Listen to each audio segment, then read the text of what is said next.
हाँ बच्चों देखो, पिछली क्लास में हमने न्यूटन्स लॉ में इक्विलिब्रियम पे बेस सारे टाइप के क्वेश्चन कर लिए थे, है ना? और सबसे लास्ट में हमने कुछ ऐसे क्वेश्चन किए थे जिसमें सिस्टम या ऑब्जेक्ट मूव कर रहा है, और मैंने तुमको कंपैरेटिवली बताया था, है ना? तो क्लियरली बताया था कि अगर कभी भी कोई ऑब्जेक्ट मूव नहीं कर पा रहा हो, मतलब इक्विलिब्रियम में हो, तब तो हम सिंपली फोर्सेस बैलेंस करते हैं, और अगर कभी भी कोई ऑब्जेक्ट मूव कर पा रहा हो तो फिर फोर्स बैलेंस नहीं करते हैं, उसकी जगह न्यूटन्स सेकेंड लॉ लगाते हैं, मतलब resultant force equal to mass into acceleration लगाते हैं। तो कई मूर्ख लोग इसमें भी गलती कर देते हैं, है ना? तो इसीलिए मैंने पिछली क्लास में कंपैरेटिवली बताया था, तो आगे कंपैरेटिवली याद रखना कि अगर कोई ऑब्जेक्ट फंसा हुआ हो, मूव नहीं कर पा रहा हो, मतलब इक्विलिब्रियम में हो, तब तो फोर्स बैलेंस करेंगे, और कभी भी कोई ऑब्जेक्ट मूव कर पा रहा है तो फिर फोर्स बैलेंस नहीं करेंगे, उसकी जगह न्यूटन सेकेंड लॉ लगाएंगे, मतलब resultant force equal to mass into acceleration ये लगाएंगे। उसके बाद सबसे लास्ट में हमने मूविंग ऑब्जेक्ट की स्टडी की थी, जिसमें ऑब्जेक्ट मूव कर पा रहा था, और मूविंग ऑब्जेक्ट में हमने केवल स्मूथ इंक्लाइन के ऊपर ब्लॉक का मोशन देखा था, ठीक है ना? और उसमें मैंने बताया था तुमको सॉरी, ठीक, उसमें मैंने बताया था कि स्मूथ इंक्लाइन पे अगर कोई ब्लॉक फिसल रहा हो तो इस बार भी ब्लॉक पर ग्रेविटेशन फोर्स mg तो लगेगा, लेकिन बताया था कि इंक्लाइन के ऊपर कोई ब्लॉक मूव कर रहा हो तो पूरा पूरा mg मूव नहीं कर रहा था, mg का इंक्लाइन के अलोंग जो कंपोनेंट है mg sin थीटा वही मूव कराता है, बाकी mg का इंक्लाइन के परपेंडिकुलर कंपोनेंट जो mg cos थीटा होता है वो मूव नहीं करा था। वो तो इंक्लाइन की सरफेस को दबाने का, धक्का देने का काम ही करता है। तो आगे जब हम इंक्लाइन के क्वेश्चन करेंगे तो एक्सप्लेन नहीं करूंगा, याद रखना कि कभी कोई ब्लॉक इंक्लाइन पर हो तो पूरा पूरा mg नहीं, इसका जो mg sin थीटा कंपोनेंट है वही मूव कराता है ना? तो ये ध्यान रखना, ठीक है? अब आगे बढ़ते हैं, है ना? तो ये इंक्लाइन वाला क्वेश्चन तो कर लिए थे। अब न्यूटन्स लॉ में कई बार पुली और रस्सी पे बेस्ड क्वेश्चन आते हैं तो उनको करते हैं, लेकिन उनको करने के पहले एक बहुत ही मामूली सी चीज पूछ रहा हूँ। हाँ बच्चों, ये मेन क्वेश्चन करने के पहले एक बहुत मामूली सा केस दे रहा हूँ जो तीसरी चौथी क्लास के लेवल का है, लेकिन कई मंद बुद्धि बच्चे इसमें भी गलती करते हैं और इसमें भी फंसते हैं, है ना? तो उसको समझने के लिए बहुत ऑर्डिनरी सा केस दे रहा हूँ, बिल्कुल अपने कॉमन सेंस से आंसर बताना। जैसे मान लेते हैं कोई ब्लॉक है, इस पर दो फोर्स लग रहे हैं, ऊपर की ओर F1 फोर्स लग रहा है और नीचे की ओर F2 फोर्स लग रहा है। दिख रहा है तुमको? ये ब्लॉक है, इस पर दो फोर्स लग रहे हैं, ऊपर की ओर F1 और नीचे की ओर F2 फोर्स लग रहा है। अब बताओ, अगर कोई पूछे कि ब्लॉक पर रिजल्टेंट ऊपर की ओर फोर्स कितना होगा, तो हम क्या आंसर देंगे बताओ? F1 minus F2। और अगर कोई पूछे कि ब्लॉक पर रिजल्टेंट नीचे की ओर फोर्स कितना लगेगा, तो आंसर क्या लिखेंगे? F2 माइनस F1, है ना? कॉमन सेंस से बोल सकते हैं कि F1 F2 दोनों फोर्स लग रहे हैं ना, तो कॉमन सेंस से बोल सकते हैं कि कोई रिजल्टेंट ऊपर की ओर फोर्स पूछे तो F1 माइनस F2, और कोई रिजल्टेंट नीचे की ओर फोर्स पूछे तो F2 माइनस F1, है ना?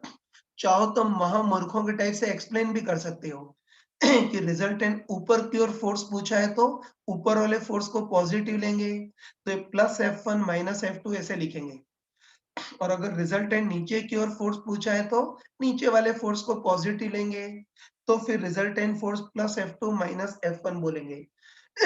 लेकिन मेरे ख्याल से कोई भी इतना मंद बुद्धि नहीं होगा जिसको ये भी एक्सप्लेन करना पड़े, है ना? तो हम कॉमन सेंस से बोल सकते हैं कि दो फोर्स लग रहे हैं, कोई रिजल्टेंट ऊपर की ओर फोर्स पूछे तो F1 माइनस F2, और कोई रिजल्टेंट नीचे की ओर फोर्स पूछे तो F2 माइनस F1। ऐसे ही चलो इसी पे बेस एक और केस ले रहा हूँ, इसको भी देखना। जैसे मान लेते हैं कोई ब्लॉक है, इस पर दो फोर्स लग रहे हैं, ऊपर की ओर तो रस्सी का टेंशन लग रहा है और नीचे की ओर ग्रेविटेशन फोर्स mg लग रहा है। दिख रहा है ना? तो इस पे दो फोर्स, ऊपर की ओर टेंशन और नीचे की ओर ग्रेविटेशन फोर्स mg लग रहा है। अब अगर कोई पूछे कि इस ब्लॉक पर रिजल्टेंट ऊपर की ओर फोर्स कितना होगा, तो क्या आंसर दोगे?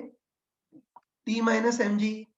और अगर कोई पूछे कि रिजल्टेंट नीचे की ओर फोर्स कितना होगा, तो आंसर क्या दोगे? mg माइनस टी, ये दे सकते हैं, ठीक है। अब मुझे इसको एक्सप्लेन करने की जरूरत नहीं है। तो ये सिचुएशन अपनी न्यूटन्स लॉ में बार बार आती है और मूर्ख लोग इसमें भी कंफ्यूज होते हैं। तो आगे डायरेक्ट आना चाहिए कि टी और mg लग रहे हैं ना, कोई पूछे रिजल्टेंट ऊपर की ओर फोर्स, तो क्या लिखेंगे? T minus mg। और अगर कोई पूछे कि रिजल्टेंट नीचे की ओर फोर्स कितना होगा, तो क्या आंसर दोगे? mg minus T. तो ये मामूली सी चीज देख ली। अब हम अपने पुली वाले क्वेश्चंस कर सकते हैं। हाँ बच्चों, छोटे मोटे कंसेप्ट पढ़ लिए। अब हमें पुली वाले क्वेश्चन कर सकते हैं। तो देखो, जैसे अभी तक तो हमने जो भी क्वेश्चन किए थे उसमें केवल एक ही ब्लॉक मूव कर रहा था, लेकिन अब कई बार ऐसे क्वेश्चन आते हैं जिसमें बहुत सारे ब्लॉक को रस्सी से जोड़ देते हैं और ये रस्सी पुली से पास होती है। तो वही देखते हैं कि अगर बंधा हुआ सिस्टम हो, मतलब बाउंडेड सिस्टम हो, तो उसका एक्सेलरेशन कैसे निकालेंगे वो देखते हैं। और अब इसमें रस्सी और पुली पे बेस्ड क्वेश्चन आते हैं। और ध्यान रखना, ये जो पुली वाले क्वेश्चन होते हैं वो न्यूटन्स लॉ के सबसे कॉमन क्वेश्चन होते हैं और ये तुमको अच्छे से आने ही चाहिए, ठीक है ना। तो ये पुली पे बेस्ड एक कॉमन टाइप का क्वेश्चन ले रहे हैं, ध्यान से देखना। देखो, जैसे इस बार मान लेते हैं कोई हल्की सी पुली है, इसको छत से लटका दिया है ना? और तुम अच्छे से ध्यान रखना, ये तो मान के चलना कि न्यूटन्स लॉ में हम जितने भी क्वेश्चन करेंगे उसमें कुछ भी नहीं कहा जाए तो हम बाय डिफॉल्ट यही मानते हैं कि पुली बहुत हल्की है, मतलब ऑलमोस्ट मासलेस है ना? नहीं कहा जाए तो बाय डिफॉल्ट यही मानेंगे कि पुली बहुत हल्की है, मतलब ऑलमोस्ट मासलेस है। उसके बाद हम मानेंगे कि पुली बिल्कुल फिक्स है। ऐसा मत समझना कि पुली घूम रही है। जो पुली घूम है ना, पुली के घूमने वाले जो क्वेश्चन है उसको हम रिजिड बॉडी में पढ़ते हैं। ठीक है, तो न्यूटन्स लॉ में हम यही मानेंगे कि पुली बहुत हल्की है, मतलब ऑलमोस्ट मासलेस है, फिक्स है, बिल्कुल स्मूथ है और धागा उसके ऊपर स्मूथली फिसल रहा है, ऐसा मानेंगे, है ना? पुली घूमती हुई मत मानना। जो पुली घूमती है उस टाइप के क्वेश्चन हम आगे रिजिड बॉडी के चैप्टर में पढ़ेंगे।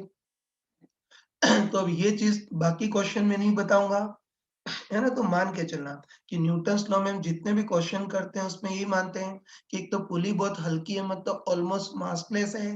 दूसरा, पुली फिक्स है, बिल्कुल स्मूथ है और धागा उसके ऊपर स्मूथली गुजर रहा है, ऐसे मानेंगे, ठीक है। तो स्टार्ट कर, मतलब इसका एक क्वेश्चन लेते हैं।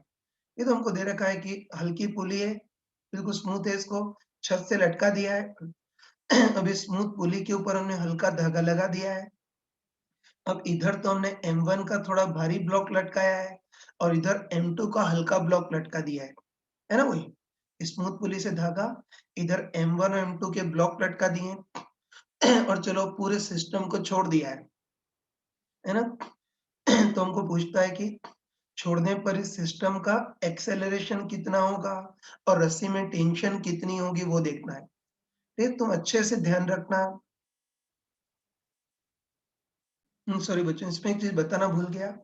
ठीक, तो वही एक स्मूथ पुली से धागा लगा दिया है, इधर M1 का भारी ब्लॉक और इधर M2 का हल्का ब्लॉक लटका दिया है और अब सिस्टम को छोड़ दिया है। तो कोई कॉमन सेंस से बोल सकता है कि ये M1 वाला ब्लॉक ज्यादा भारी है तो अपने वेट के कारण नीचे आएगा, है ना? देख सकते हैं ये M1 वाला ब्लॉक ज्यादा भारी है तो अपने वेट के कारण नीचे आएगा।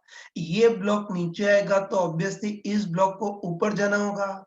मतलब कंफर्म बोल सकते हैं कि छोड़ने पे पूरा पूरा सिस्टम ऐसे क्लॉकवाइज डायरेक्शन में मूव करेगा, है ना? कि ये ब्लॉक नीचे और ये ब्लॉक ऊपर। तो छोड़ने पर ये पूरा पूरा सिस्टम क्लॉकवाइज डायरेक्शन में मूव करेगा। बस हमको देखना है कि छोड़ने पर इन ब्लॉक के एक्सेलरेशन कितने होंगे और रस्सी में टेंशन कितनी होगी वो देखना है। देखिए, तो तुम मान के चलना सॉरी, मान के चलना कि न्यूटन्स लॉ में ऐसे पुली वाले जो क्वेश्चन होते हैं इसको करने के 2 तरीके होते हैं। एक तो डिटेल्ड टेक्निकल तरीका और दूसरा शॉर्टकट। ठीक है, तो इस क्वेश्चन को दोनों तरीकों से करते हैं। तो चलो पहले इस क्वेश्चन को बिल्कुल डिटेल्ड टेक्निकल तरीके से करते हैं, है ना? तो पहले इस क्वेश्चन को बिल्कुल डिटेल सिस्टमैटिक टेक्निकल तरीके से करते हैं। तो ध्यान रखना तुम कि न्यूटन्स लॉ में इस टाइप के जितने भी क्वेश्चन हैं उसको अगर सिस्टमैटिक या डिटेल में करना हो तो उसके लिए बिल्कुल रटी रटाई स्टेप्स होती हैं। तो ध्यान रखना कि न्यूटन्स लॉ में इस टाइप के क्वेश्चन को अगर सिस्टमैटिक करना है तो उसके लिए बिल्कुल रटी रटाई बिल्कुल डेफिनेट स्टेप्स होती हैं। है ना? तो ध्यान रखना सिस्टमैटिक करने की स्टेप्स ये होती हैं यार कि सबसे पहले हम हर एक ब्लॉक का एक्सेलरेशन मानते हैं। उसके बाद हर एक ब्लॉक का अलग-अलग फ्री बॉडी डायग्राम बनाते हैं और उसके बाद हर एक ब्लॉक के लिए न्यूटन्स लॉ की इक्वेशन लिखते हैं। ये तो ध्यान रखना तुम। यही स्टेप अपने पूरे न्यूटन्स लॉ में चलेंगी। तो ध्यान रखना कि न्यूटन्स लॉ में कभी भी सॉरी न्यूटन्स लॉ में कभी भी ऐसे ब्लॉक का एक्सेलरेशन निकालना हो, सिस्टमैटिक तरीके से निकालना हो तो उसकी बिल्कुल रटी-रटाई स्टेप्स होती हैं। तो पहले स्टेप में हर एक ब्लॉक का एक्सेलरेशन मानते हैं। दूसरी स्टेप में हर ब्लॉक का सिस्टमैटिक फ्री बॉडी डायग्राम बनाते हैं और तीसरी स्टेप में हर एक ब्लॉक के लिए न्यूटन्स लॉ लगाते हैं, मतलब resultant force equal to mass into acceleration और उसके बाद फिर इन इक्वेशन को सॉल्व कर सकते हैं। तो पूरे न्यूटन्स लॉ में यही सिस्टमैटिक रटी-रटाई स्टेप चलेंगी, ठीक है? तो चलो स्टार्ट करते हैं, ठीक है? इस सिस्टम को छोड़ दिया है, तो छोड़ने पर हर एक ब्लॉक का एक्सेलरेशन और टेंशन कितना होगा वो देखना है और पहले इसको डिटेल टेक्निकल तरीके से निकालना है। तो उसके लिए वही सारी स्टेप ना एक्सेलरेशन मानेंगे, फ्री बॉडी डायग्राम बनाएंगे और न्यूटन्स लॉ की इक्वेशन। तो स्टार्ट करते हैं। तो सबसे पहली स्टेप में हर एक ब्लॉक का एक्सेलरेशन मान लेते हैं। तो तुमको साफ-साफ पता है कि ये ब्लॉक ज़्यादा भारी है अपने वेट के कारण नीचे आएगा। तो इस ब्लॉक का एक्सेलरेशन ए नीचे मान लेते हैं और हम कॉमन सेंस से बोल सकते हैं कि ये ब्लॉक जितना नीचे जाएगा ये ब्लॉक उतना ही ऊपर जाएगा। तो इस ब्लॉक का एक्सेलरेशन ए नीचे की ओर हो तो इस ब्लॉक का एक्सेलरेशन ए ऊपर की ओर होगा। तो ये पहली स्टेप में एक्सेलरेशन मान लिया। पूरा सिस्टम क्लॉकवाइज मूव कर रहा है तो इसका एक्सेलरेशन ए नीचे और इसका एक्सेलरेशन जितना नीचे इसका एक्सेलरेशन उतना ही ऊपर है। तो इसका एक्सेलरेशन ए नीचे तो इसका ए ऊपर माना, ठीक है? तो ये पहली स्टेप में एक्सेलरेशन मान लिया। अब दूसरी स्टेप में हर एक ब्लॉक का सिस्टमैटिक फ्री बॉडी डायग्राम बनाएंगे। तो चलो पहले इस ब्लॉक का फ्री बॉडी डायग्राम बनाते हैं, मतलब केवल इस ब्लॉक पर कौन-कौन से फोर्स लगेंगे वो देखते हैं। तुम आराम से बताओ कि इस ब्लॉक पे एक तो इसका वेट या ग्रेविटेशन फोर्स mg लगेगा और दूसरा रस्सी इसको खींचेगी, है ना? ब्लॉक धागे से लटका हुआ है, तो हमको पता है कि रस्सी या धागा इसको खींचेगा, तो टेंशन T लगेगा। तो बस बोल सकते हैं कि इस ब्लॉक पर दो-दो फोर्स लगेंगे, एक तो इसका वेट या ग्रेविटेशन फोर्स m1g और एक रस्सी इसको खींचेगी टेंशन T। ये इसका फ्री बॉडी डायग्राम हो गया, ठीक है? सॉरी, इसमें एक और चीज़ देख सकते हो कि बताओ इस बार पुली मासलेस है और बहुत स्मूथ है और धागा उसके ऊपर स्मूथली फिसल रहा है। इसलिए इस बार एक रस्सी में सब जगह टेंशन सेम होगी, मतलब इधर टेंशन T है तो इधर भी T, इधर भी T और इधर भी टेंशन T होगी, है ना? तो ये चीज़ है ना, ये चीज़ मैं न्यूटन्स लॉ में आगे नहीं बताऊँगा। तो मान कर चलना, है ना? तो मान के चलना कि न्यूटन्स लॉ में जितने भी क्वेश्चन होंगे उसमें पुली बिल्कुल स्मूथ होती है और धागा उसके ऊपर स्मूथली फिसलता है, इसलिए एक रस्सी में सब जगह टेंशन सेम होगी। मतलब इधर टेंशन T है तो इधर भी T और इधर भी T होगी। लेकिन तुम बताओ कि अगर पुली स्मूथ नहीं और रफ हो, है ना? सोच के बताओ कि पुली स्मूथ नहीं और रफ हो तो फिर पुली और धागे के बीच काइनेटिक फ्रिक्शन भी लगेगा, तो फिर टेंशन डिफरेंट हो जाएगी।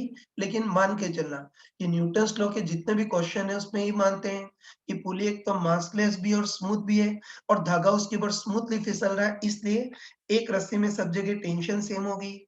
इधर टेंशन टी है तो रस्सी के हर पॉइंट पे टेंशन टी होगी, इस साइड भी टेंशन टी होगी। बस इसका फ्री बॉडी डायग्राम तो बना लिया, अब इसका बनाते हैं। मतलब इस ब्लॉक पर कौन-कौन से फोर्स लगेंगे वो देखते हैं। तो आराम से बताओ कि इस ब्लॉक पर भी एक तो इसका वेट या ग्रेविटेशन फोर्स m2g लगेगा और रस्सी से लटका हुआ तो रस्सी इसको खींचेगी टेंशन T से। और अभी बताया था कि जो धागा वो बिल्कुल स्मूथ पुली से पास हो रहा है, इसलिए एक रस्सी में टेंशन सब जगह सेम होगी। इधर टेंशन T तो इधर भी T, बस दोनों का फ्री बॉडी डायग्राम बना दिया। इस पर फोर्स m1g और T और इस ब्लॉक पर फोर्स एक तो ग्रेविटेशन फोर्स m2g और रस्सी खींचेगी टेंशन T से। बस आराम से बताओ कि हर एक ब्लॉक का एक्सेलरेशन भी मान लिया और हर एक ब्लॉक का सिस्टमैटिक फ्री बॉडी डायग्राम भी बना दिया। तो अब हम क्या करेंगे सिंपली हर एक ब्लॉक के लिए न्यूटन सेकेंड लॉ लगाएंगे। मतलब simply resultant force equal to mass into acceleration. तो बस चलो पहले इस m1 वाले ब्लॉक का न्यूटन्स लॉ लगाते हैं, है ना? वही एक्सेलरेशन मान लिया, फ्री बॉडी डायग्राम बना दिया। तो अब हर एक ब्लॉक के लिए न्यूटन्स लॉ लगाते हैं। तो चलो पहले इस वाले ब्लॉक के लिए न्यूटन्स लॉ लगाते हैं। ठीक है, resultant force equal to mass into acceleration. लेकिन ध्यान रखना कि जिधर की ओर एक्सेलरेशन है उधर की ओर रिजल्टेंट फोर्स देखेंगे। तो तुम आराम से बताओ कि इस ब्लॉक का एक्सेलरेशन नीचे की ओर है ना? आराम से बताओ कि इस ब्लॉक का एक्सेलरेशन नीचे की ओर है, तो इसके लिए न्यूटन्स लॉ क्या बनेगा? और रिजल्टेंट नीचे की ओर force equal to mass into acceleration. तो ये थोड़ी सावधानी रखना है कि जिधर की ओर एक्सेलरेशन है उधर की ओर रिजल्टेंट फोर्स देखते हैं। तो इस ब्लॉक का एक्सेलरेशन नीचे की ओर है तो इस ब्लॉक पर रिजल्टेंट नीचे की ओर force equal to mass into नीचे की ओर एक्सेलरेशन। तो आराम से बताओ कि इस ब्लॉक पर रिजल्टेंट नीचे की ओर फोर्स कितना होगा? m1g माइनस टी, है ना? वो मैंने अभी शुरू में ये सिंपल से एग्जांपल से यहाँ बताया भी था, ठीक है? तो शायद गलती नहीं होगी। इसका एक्सेलरेशन नीचे की ओर है तो रिजल्टेंट नीचे की ओर force equal to mass into नीचे की ओर एक्सेलरेशन। तो बताओ रिजल्टेंट नीचे की ओर फोर्स कितना होगा? m1g minus T. तो लिख देता हूँ कि इस पे रिजल्टेंट नीचे की ओर force m1g minus T equal to इसका मास m1 इंटू नीचे की ओर एक्सेलरेशन a। ये इस ब्लॉक की इक्वेशन हो गई, ठीक है? चलो फिर इस ब्लॉक की इक्वेशन लिखते हैं, है ना? इस ब्लॉक के लिए भी न्यूटन सेकेंड लॉ की इक्वेशन लिखते हैं। तो तुम देखते ही बताओ कि इस ब्लॉक का एक्सेलरेशन ऊपर की ओर है ना? देखते ही बताओ कि इस ब्लॉक का एक्सेलरेशन ऊपर की ओर है, तो इस ब्लॉक पर रिजल्टेंट ऊपर की ओर force equal to mass into ऊपर की ओर एक्सेलरेशन। तो तुम बताओ कि इस ब्लॉक पर रिजल्टेंट ऊपर की ओर फोर्स कितना होगा?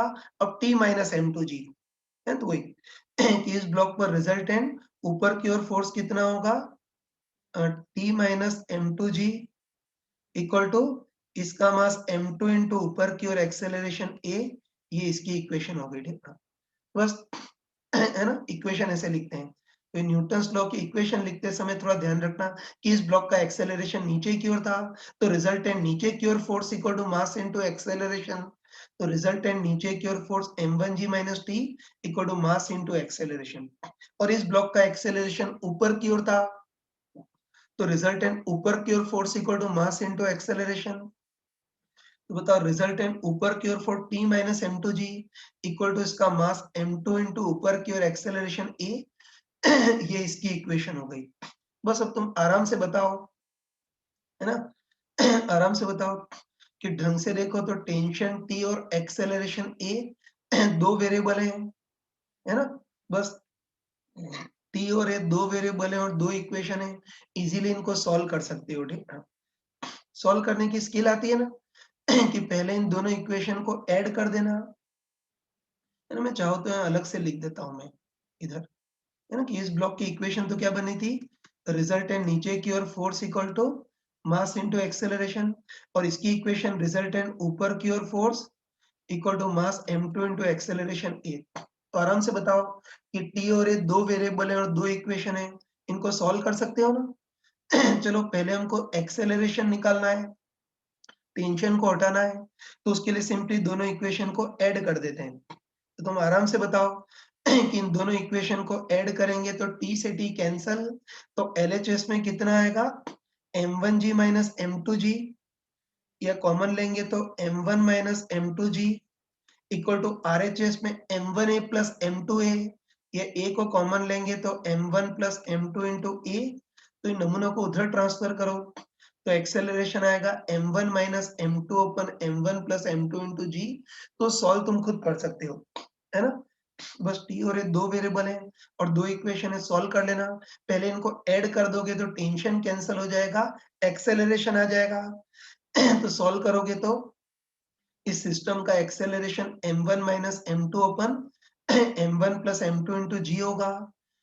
और a की वैल्यू किसी भी इक्वेशन में रखोगे तो टेंशन आ जाएगा। जैसे मान लेते हैं कि a की वैल्यू इस इक्वेशन में रखी और सॉल्व करोगे तो टेंशन आ जाएगा, और अगर इसको सिंप्लीफाई करोगे तो इस बार टेंशन आएगा 2m1 m2 अपन m1 प्लस m2 इंटू जी। और हमको पता है कि स्मूथ पुली से रस्सी पास हो रही है, इससे एक रस्सी में सब जगह टेंशन सेम होगा, तो इस रस्सी के हर एक पॉइंट पर टेंशन इतना के उतना ही रहेगा, है ना? तो बस इसको सिस्टमैटिकली सॉल्व कर लिया ना, मतलब एक्सेलरेशन माना, फ्री बॉडी डायग्राम बनाया, न्यूटन्स लॉ की इक्वेशन लिखी और सॉल्व किया। तो सॉल्व करने पर इस सिस्टम का एक्सेलरेशन और रस्सी में टेंशन ये दोनों आ गए, ठीक है? अब देखो तुमको क्लियरली बोल रहा हूँ कि एक्चुअली ये क्वेश्चन अपने सामने कई बार आएगा, लगभग आगे के हर एक चैप्टर में आएगा, है ना? Newton's law, friction, work power energy, centre of mass, लगभग हर चैप्टर में इस टाइप का क्वेश्चन बार-बार बहुत बार पूछा जाता है। इसलिए थोड़ी स्मार्टनेस ये है कि जो चीज़ बार-बार पूछी जाए उसके तो रिजल्ट को ही थोड़ा ध्यान में रख सकते हो, है ना? तो सिस्टमैटिक हमने कर तो लिया, लेकिन थोड़ी फास्ट कैलकुलेशन के लिए इस नमूने का रिजल्ट तो ध्यान में रख सकते हो।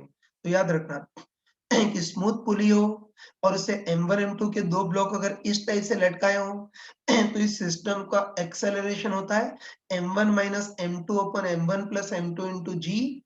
और सॉल्व करते हैं तो इस रस्सी में टेंशन कितनी आती है 2m1 m2 अपन m1 plus m2 into g. तो ये हमने एक्सेलरेशन और टेंशन निकाल लिया, ठीक है? अब देखो, अब इसमें कई लोग मूर्खता करते हो, देखना, है ना? अपने इंडिया में बेवकूफों की कमी नहीं है। तो कई लोग मूर्खता करते हो, सुन लेना, है ना? तो कई लोग ये सोचते हैं, है ना, कई मूर्ख लोग ये सोचते हैं कि इस रस्सी से M1 का ब्लॉक लटका है तो इसमें टेंशन M1G होगी, और इस रस्सी से M2 का ब्लॉक लटका है तो इसमें टेंशन M2G होगी। ऐसी चीजें बोलते हैं कि बेचारे न्यूटन भगवान की आत्मा स्वर्ग में भी मर जाए, ऐसे बोलते हैं। ठीक है, तो ध्यान रखना तुम कि कई लोग ये है ना, कई बेवकूफ लोग इस टाइप से बोलते हैं कि इस रस्सी से M1 का भार लटका है तो इसमें टेंशन M1G, और इस रस्सी से M2 का ब्लॉक लटका हुआ है तो इसमें टेंशन M2G। तो बताओ ये चीज सही या गलत? गलत है, बुरी तरह से गलत है ना? ध्यान रखना तुम। सॉरी, ठीक, ध्यान रखना तुम कि इस रस्सी से, ठीक, ध्यान रखना कि इस रस्सी से अगर M1 का भर लटका हुआ हो और रुका हुआ हो तो इसमें टेंशन M1G होती है। तो ध्यान रखना कि इस रस्सी से M1 का ब्लॉक लटका हुआ और रुका हुआ हो तो इसमें टेंशन M1G होगी, और इस रस्सी से भी M2 का ब्लॉक लटका हुआ और रुका हुआ तो टेंशन M2G होगी। ठीक है, लेकिन तुम बताओ इस रस्सी से M1 का ब्लॉक लटका हुआ तो है लेकिन रुका हुआ नहीं है, ये पूरा सिस्टम मूव कर रहा है, मतलब एक्सेलरेट कर रहा है। इससे इस बार न तो टेंशन M1G होगी और न टेंशन M2G होगी। इस पूरी रस्सी में थ्रू आउट टेंशन सेम होगी, और कितनी होगी वो न्यूटन्स लॉ से निकालेंगे, तो टेंशन इतनी आएगी। तो ध्यान रखना, है ना, कि इस बार M1 M2 के ब्लॉक लटके हुए तो हैं लेकिन रुके हुए नहीं, मूव कर रहे हैं, इससे टेंशन M1G या M2G नहीं होगी। इस पूरी रस्सी में थ्रू आउट टेंशन सेम होगी और इतनी होगी। 2m1 m2 अपन m1 प्लस m2 इंटू जी इतनी होंगी। तो ये ध्यान रखना। तुम्हारा m1g और m2g वाला आंसर कब सही होता है वो बता रहा हूँ। ठीक है, जैसे बताओ अभी तो सिस्टम मूव कर रहा है, इसे m1g और m2g टेंशन नहीं बोल सकते, लेकिन देखो है ना, लेकिन तुम सोच के बताओ कि जैसे पुली है तो तब पुली से धागे को अगर फेविक्विक से चिपका दें, है ना, सोच के बताओ कि पुली से धागे को अगर फेविक्विक से चिपका दें तो फेविक्विक का जोड़ तो टूटता ही नहीं कभी, है ना। तो ध्यान रखना कि धागे और पुली को अगर फेविक्विक से चिपका दें तो वो तो अब ये सिस्टम मूव नहीं कर पाएगा, है। तो ध्यान रखना कि धागे को पुली से फेविक्विक की मदद से चिपका दें तो बताओ अब ये धागा चिपक गया है ना पुली से, इससे अब सिस्टम मूव नहीं कर पाएगा, और सिस्टम मूव नहीं कर पाएगा तो अब तुम्हारे वाला जुगाड़ लगा सकते हैं कि तब इस धागे से M1 का ब्लॉक लटका हुआ है और रुका हुआ है, तो इस धागे में टेंशन M1G होगी, और इस धागे से M2 का ब्लॉक लटका हुआ और रुका हुआ होगा, तो इस धागे में टेंशन M2G होगी। तो तुम गधों के टाइप से बोल रहे थे ना कि इसमें टेंशन M1G और इसमें M2G, वो तब होता है जब धागे को पुली से फेविक्विक से चिपका देते, सिस्टम मूव नहीं कर पाता, तो फिर इस धागे में टेंशन M1G होता और उसमें M2G होता।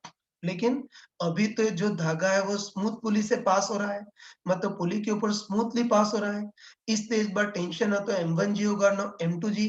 इस पूरी रस्सी में थ्रू आउट टेंशन यूनिफॉर्म होगा, और कितना होगा 2m1 m2 अपन m1 प्लस m2 इंटू जी ये होगा। तो ये कुछ गलतियां होती हैं वो तुम मत करना, ठीक है। चलो अब आगे बढ़ रहा हूँ, इसमें कुछ और छोटी-छोटी चीजें देख लेना। हाँ बच्चों, ठीक है, हमने देख लिया कि इस बार टेंशन ना तो M1G ना M2G, पूरी रस्सी में थ्रू आउट टेंशन सेम होगा, और न्यूटन्स लॉ के अकॉर्डिंग 2m1 m2 अपन m1 प्लस m2 इंटू जी आ गया। ये तो हमने कर लिया, ठीक है। लेकिन देखो कई बार पूछा जाता है इस बार पूरी रस्सी में थ्रू आउट टेंशन सेम होगी, तो ये टेंशन M1G से ज्यादा होगी या कम, और M2G से ज्यादा होगी या कम, ये कई बार पूछता है ना। तो एक तो इसको मैथमेटिकली कर सकते हो, थोड़ा मैथमेटिकल मैनिपुलेशन से कर सकते हो, लेकिन स्मार्ट पर्सन हो तो इसको थोड़ा सा चालाकी से कर सकता है, ठीक है। जैसे तुम बताओ कि इतना तो हमको कॉमन सेंस से पता है कि ये ब्लॉक ज्यादा भारी है तो छोड़ने पे नीचे आएगा, ये ब्लॉक जितना नीचे आएगा ये ब्लॉक उतना ही ऊपर जाएगा, तो वो लॉजिकली सोच चुके हैं कि इस ब्लॉक का एक्सेलरेशन तो ए नीचे और इसका ए ऊपर। अब हमको देखना है कि टेंशन M1G से ज्यादा होगा या कम, और M2G से ज्यादा होगा या कम, वो देखना है। तो कोई स्मार्ट पर्सन हो तो उसको स्मार्ट ही देख सकता है, ठीक है। जैसे पहले इस ब्लॉक के फ्री बॉडी डायग्राम को ध्यान से देखना, तुम आराम से बताओ कि हम अभी लॉजिकली चेक कर चुके हैं कि ये ब्लॉक नीचे जाएगा, मतलब इसका एक्सेलरेशन नीचे की ओर है। तुम कॉमन सेंस बताओ कि इस ब्लॉक का एक्सेलरेशन नीचे की ओर है, तो इस ब्लॉक पर रिजल्टेंट फोर्स भी नीचे की ओर होना चाहिए। वही resultant force equal to mass into acceleration. तुम स्मार्ट ही बोल सकते हो कि इस ब्लॉक का एक्सेलरेशन नीचे की ओर है, तो इस पर रिजल्टेंट फोर्स भी नीचे की ओर होना चाहिए, और रिजल्टेंट फोर्स नीचे की ओर होने के लिए नीचे वाला फोर्स M1G ज्यादा होना चाहिए और ऊपर वाला टेंशन कम होना चाहिए। मतलब कंफर्म बोल सकते हैं कि टेंशन तो कम होगा और M1G ज्यादा होगा। अब टेंशन और M2G को कंपेयर करना है तो उसके लिए इस ब्लॉक के फ्री बॉडी डायग्राम का यूज करो। हम लॉजिकली चेक कर चुके हैं कि इस ब्लॉक का एक्सेलरेशन ऊपर की ओर होगा, इस ब्लॉक का एक्सेलरेशन ऊपर की ओर होगा, तो इस ब्लॉक पर लगने वाला रिजल्टेंट फोर्स भी ऊपर की ओर होगा। और तुम बताओ कि रिजल्टेंट फोर्स ऊपर की ओर होने के लिए ऊपर की ओर लगने वाला टेंशन T ज्यादा होना चाहिए और नीचे की ओर लगने वाला फोर्स M2G कम होना चाहिए।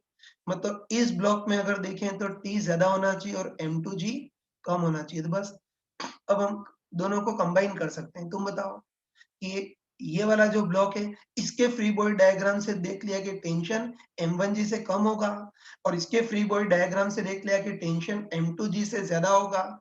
तो इससे हम कंफर्म बोल सकते हैं, है ना। तो इससे हम कंफर्म बोल सकते हैं कि इस बार जो टेंशन होगा वो M2G से ज्यादा होगा लेकिन M1G से कम होगा। तो इस बार जो टेंशन होगा वो M2G और M1G के बीच में कुछ होगा, ठीक है। तो ध्यान रखना, है ना, कि इससे हम पक्का बोल सकते हैं, कंफर्म बोल सकते हैं कि इस बार रस्सी में थ्रू आउट टेंशन सेम होगा और जो टेंशन होगा M1G से कम होगा लेकिन M2G से ज्यादा, मतलब M1G से M2G के बीच होगा। ये लॉजिकली डिसाइड कर लिया। अगर तुम इसको थोड़ा मैथमेटिकल कैलकुलेशन से करो तब भी वही आंसर आएगा, लेकिन हम तो लॉजिकली करेंगे। चलो आगे बढ़ रहा हूँ। इसमें कुछ और छोटी-छोटी चीजें होती हैं, उसको देख लेना। ठीक है ना? जैसे इतना तो हमको पता है कि ये धागा हल्की और बिल्कुल स्मूथ पुली से पास हो रहा है, इसलिए एक रस्सी के हर पॉइंट में टेंशन सेम होगी। मतलब इधर tension 2m1 m2 upon m1 plus m2 into g है ना, तो इधर टेंशन t है तो रस्सी के हर पॉइंट पे टेंशन t होगी। लेकिन अब कई बार पूछता है कि ये तो सही है कि इस रस्सी में तो टेंशन t होगी। अब कई बार पूछता है कि छत वाली जो ये रस्सी है, इस रस्सी में टेंशन कितनी होगी, ये पूछता है। सही है ना? ध्यान रखना, इस वाली रस्सी में तो टेंशन T आ गई। अब हमको देखना है कि छत को जोड़ने वाली ये जो रस्सी है, उसमें टेंशन कितनी होगी, ये पूछता है। तो तुम स्मार्टली बताओ कि इस रस्सी में तो टेंशन निकाल ली और अब हमको इस रस्सी में टेंशन निकालनी है। तो तुम बताओ कि इस रस्सी और इस रस्सी को कौन जोड़ रहा है? पुली जोड़ रही है। तो अब हम पुली को पकड़ते हैं, मतलब पुली का फ्री बॉडी डायग्राम बनाते हैं। है ना? तो ये ध्यान रखना। इस वाले धागे में टेंशन आ गया, अब इस वाले धागे में टेंशन निकालना है ना, तो तुम बताओ कि इस धागे और इस धागे को कौन जोड़ रही है? ये पुली जोड़ रही है, तो बस अब हम पुली को पकड़ते हैं, पुली का फ्री बॉडी डायग्राम बनाते हैं, मतलब देखते हैं कि अकेली पुली पर कौन-कौन से फोर्स लगेंगे वो देखते हैं, है ना? पहले ब्लॉक का बनाया था ना, लेकिन अब ब्लॉक को भूल जाते हैं, अब केवल पुली को पकड़ते हैं ना, पुली का फ्री बॉडी डायग्राम, मतलब अकेले पुली पर कौन-कौन से फोर्स लगेंगे वो देखते हैं। तो सबसे पहले बताओ कि पुली का खुद का वेट या ग्रेविटेशन फोर्स mg तो बिल्कुल नेग्लिजिबल होगा, है ना? शुरू में हमको दे रखा है, ठीक है? शुरू में हमको दे रखा है कि पुली बहुत हल्की है, ऑलमोस्ट मासलेस है। तो बताओ पुली का खुद का वेट या पुली का खुद का ग्रेविटेशन फोर्स mg तो नेग्लिजिबल होगा ना? तो पुली का खुद का वेट तो नेग्लिजिबल होगा। तो पुली पर कौन से लगेंगे? केवल कौन से फोर्स लगेंगे? केवल टेंशन फोर्स। तो तुम बताओ कि पुली के कितनी और रस्सियां हैं? 1, 2 और 3, 3 और रस्सियां हैं। तो बताओ तीनों रस्सियां इसको खींचेंगी या धक्का देंगी? खींचेंगी। है, तो हम बोल सकते हैं कि ये वाली रस्सी भी इसको खींचेगी और टेंशन T लगाएगी। ये रस्सी भी खींचेगी, टेंशन T लगाएगी, है ना? कई मूर्ख लोग सोचते हैं कि ये तो एक ही रस्सी है, एक ही बार टेंशन बताओ। लेकिन ध्यान रखना कि रस्सी पुली से जितनी बार पास होगी उतनी बार टेंशन बताएंगे, ठीक ना? बोल सकते हैं कि बताओ ये वाली रस्सी पुली को खींचेगी टेंशन T से, ये वाली रस्सी भी पुली को खींचेगी टेंशन T से और ये वाली भी रस्सी इसको खींचेगी और इधर टेंशन कुछ और हो सकता है, चलो T डैश मान लेते हैं। तो पुली का फ्री बॉडी डायग्राम क्लियर है ना, कि पुली का खुद का वेट तो नेग्लिजिबल, केवल टेंशन लगेंगे। तो ये रस्सी खींचेगी टी से, ये रस्सी भी खींचेगी टी से और ये वाली रस्सी खींचेगी, इधर टेंशन कुछ और हो सकता है, टी डैश मान लेते हैं। है ना? तो सब तुम आराम से बताओ कि जो पुली है वो तो छत से लटकी हुई है ना? आराम से बताओ कि जो पुली है वो तो छत से बंधी हुई है, इससे पुली मूव नहीं कर सकती, है ना? ब्लॉक मूव करें, पुली थोड़ी कर रही है। तो हम बोल सकते हैं कि जो पुली है वो छत से बंधी हुई है, मतलब पुली मूव नहीं कर सकती, मतलब पुली बिल्कुल इक्विलिब्रियम में है। या तो ये बोल सकते हैं कि पुली छत से बंधी हुई है, मूव बिल्कुल नहीं कर सकती, मतलब इक्विलिब्रियम में है। तो हम बोल सकते हैं कि पुली मूव नहीं कर सकती, मतलब पुली का एक्सेलरेशन 0 होगा। एक्सेलरेशन 0 होगा, तो न्यूटन सेकंड लॉ के अकॉर्डिंग रिजल्टेंट फोर्स भी 0 होना चाहिए। और तुम बताओ कि रिजल्टेंट फोर्स 0 होने के लिए सिंपली ऊपर नीचे वाले फोर्सेस को हम बैलेंस कर सकते हैं, है ना? रिजल्टेंट फोर्स 0 होने के लिए ऊपर नीचे वाले फोर्स आपस में कैंसल होने चाहिए, तो बैलेंस कर सकते हैं। तो बताओ नीचे की ओर तो t प्लस टी मतलब 2t और ऊपर की ओर t डैश, तो बस रिजल्टेंट फोर्स 0 होने के लिए ऊपर नीचे वाले फोर्स बैलेंस होने चाहिए। तो ऊपर की ओर टी डैश की ओर, नीचे की ओर 2t। तो बताओ छत वाली जो रस्सी है उसमें टेंशन कितना होगा? 2t। लेकिन अब गधों टाइप से एक्सप्लेन नहीं करूंगा, आगे देखते आना चाहिए। इधर टेंशन T, इधर भी टेंशन T, तो इधर टेंशन डायरेक्टली 2t होनी चाहिए, ठीक है? तो तुम बताओ कि टी की वैल्यू तो 2m1 m2 अपन m1 प्लस m2 इंटू जी था, तो ऊपर वाली रस्सी में टेंशन उसका डबल होगा, मतलब 4m1 m2 अपन m1 प्लस m2 इंटू जी होगा। सही है, तो आगे डायरेक्ट याद रखना, आगे कचरा नहीं करूंगा, डायरेक्ट याद रखना कि कभी भी ऐसी सिचुएशन बने तो इधर टेंशन टी, इधर टी, तो इधर टेंशन 2t, टी है 2m1 m2 अपन m1 plus m2 into g, तो 2t उसका डबल मतलब 4m1 m2 अपन m1 प्लस m2 इंटू जी होगा। अब देखो कोई स्मार्ट पर्सन हो तो ये भी समझ सकता है कि देखो अभी तो पुली हल्की या मासलेस थी, इसलिए टीटी का ऊपर टेंशन 2t था, लेकिन अगर पुली भी भारी हो, है ना, अगर पुली भी भारी हो मतलब पुली का खुद का भी कुछ वेट हो, तो फिर ऊपर टेंशन 2t प्लस पुली का mg इतना आएगा, है ना, तब फोर्स बैलेंस करेंगे तो ऊपर की ओर टी डैश की ओर, नीचे की ओर 2t प्लस पुली का mg।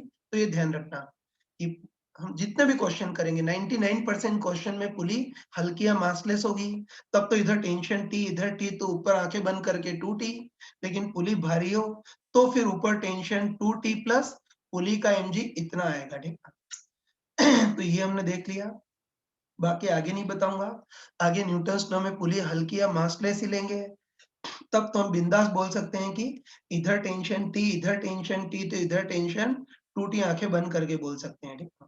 अब एक और खतरनाक चीज वो सुन लेना, मैं इधर बना लेता हूँ।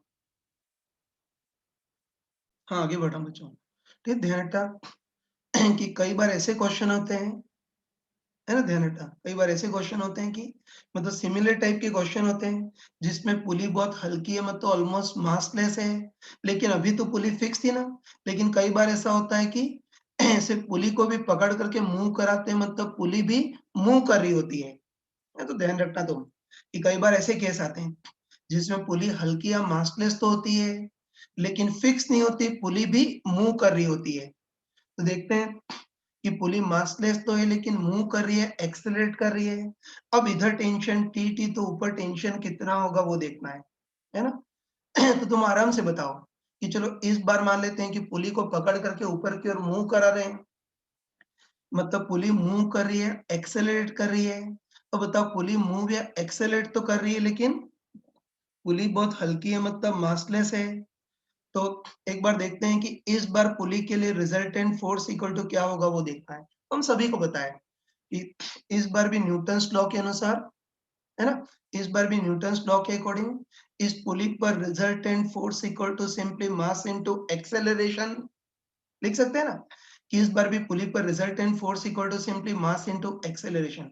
अब बताओ इस बार पुली मूव कर रही है, मतलब एक्सेलरेट कर रही है ना, इस बार पुली मूव कर रही है मतलब एक्सेलरेट कर रही है, तो इसका एक्सेलरेशन तो होगा लेकिन वही पुली बहुत हल्की है, मतलब ऑलमोस्ट मासलेस है, तो पुली का मास टेंस टू जीरो होगा, और mass m tends to zero होगा तो ma भी जीरो, ma जीरो मतलब इस बार भी resultant force tends to zero होगा, और रिजल्टेंट फोर्स जीरो होगा मतलब इस बार भी हम बिंदास फोर्सेस को बैलेंस कर सकते हैं, है ना। तो ये थोड़ा ध्यान रखना है, फिर से बोल रहा हूँ, ये ध्यान रखना कि कई बार ऐसे क्वेश्चन आते हैं जिसमें पुली हल्की या मासलेस तो होती है, लेकिन पुली को भी पकड़ करके ऊपर की ओर मूव कराते हैं, पुली भी एक्सेलरेट करती है। तो इस बार पुली के न्यूटन्स लॉ क्या बनेगा, पुली पर resultant force equal to mass into acceleration. तो बताओ इस बार पुली मूव कर रही है या एक्सेलरेट कर रही है, तो इस बार पुली का एक्सेलरेशन तो होगा, लेकिन पुली बहुत हल्की है, मतलब ऑलमोस्ट मासलेस है, तो इसका मास टेंस टू जीरो होगा, और mass m tends to zero होगा तो ma भी जीरो, मतलब इस बार भी resultant force tends to zero. और बताओ resultant force tends to zero मतलब इस बार भी हम बिंदास ऊपर नीचे सिंपली फोर्सेस को बैलेंस कर सकते हैं। तो बताओ ऊपर की ओर कितना है टी डैश इक्वल, नीचे की ओर कितना है 2t, तो तब भी इधर टेंशन t, इधर t, तो इधर बिंदास 2t होगी, है ना, है ना, इस बार भी इधर टेंशन टी टी, तो ऊपर 2t यही होगी। बस ध्यान रखना कि अब गधों टाइप से इतना एनालिसिस नहीं करेंगे, है ना, ध्यान रखना तुम कि अब गधों टाइप से इतना एनालिसिस नहीं करेंगे, ये तो मान के चलना कि न्यूटन्स लॉ में हम जितने भी क्वेश्चन करेंगे उसमें यही मानेंगे कि पुली बहुत हल्की है, मतलब ऑलमोस्ट मासलेस है और हम क्लियरली बोल सकते हैं, है ना, हम क्लियरली बोल सकते हैं कि पुली अगर हल्की या मासलेस हो, तब तो पुली रुकी हो तब भी टेंशन टी का 2T होगा, और अगर पुली मूव कर रही है तब भी टेंशन टी का 2T होगा, ठीक है? तो अब आगे चीज़ बेवकूफ़ भरी नहीं बताऊँगा, याद रखना। ये न्यूटन्स लॉ के हर क्वेश्चन में बाय डिफ़ॉल्ट यही मानते हैं कि पुली हल्की या मासलेस है। तो अगर पुली मासलेस हो, तब तो रुकिए तब भी टेंशन टी का 2T होगा, और अगर मूव करिए तब भी टेंशन टी का बिंदास ऊपर 2T होगा। ये डायरेक्ट ध्यान रखना।